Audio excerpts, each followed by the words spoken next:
For an alcoholic or drug addict, sobriety means not consuming alcohol or using drugs.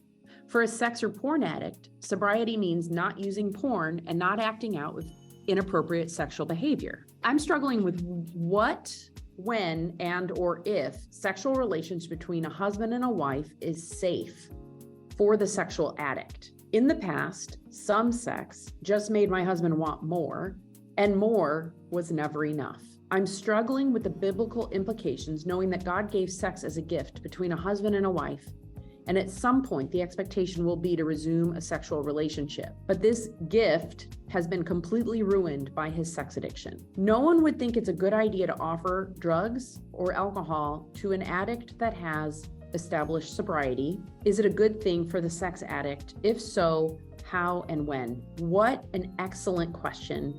Yes, you're right. The gift is ruined, totally twisted by his addiction. One thing I would point out when you said, in the past, some sex just made my husband want more and more was never enough. What that is the entitlement that is part and parcel of a sexual addiction. There is a level of entitlement, and at their core, one of the sexual addicts' core beliefs that is a lie is that sex is one of their greatest needs. And so that's not true. Nobody ever died from not having sex.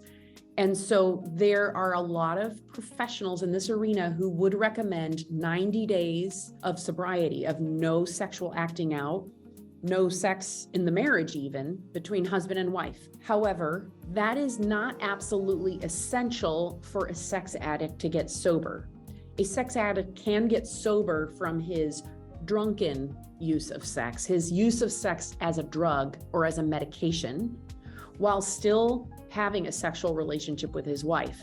However, I want to say that I always would point to the partner, the person who's been betrayed, to say, how do you feel about sex? Do you want to continue in a sexual relationship, or do you need a break? Do you feel safer saying, no, this is a boundary? No, not right now. I would never say to a partner, you can't have sex with your husband because it would be bad for him. Because I think that there is a possibility for a man with unwanted sexual behavior to have a healthy, loving sexual relationship with his wife.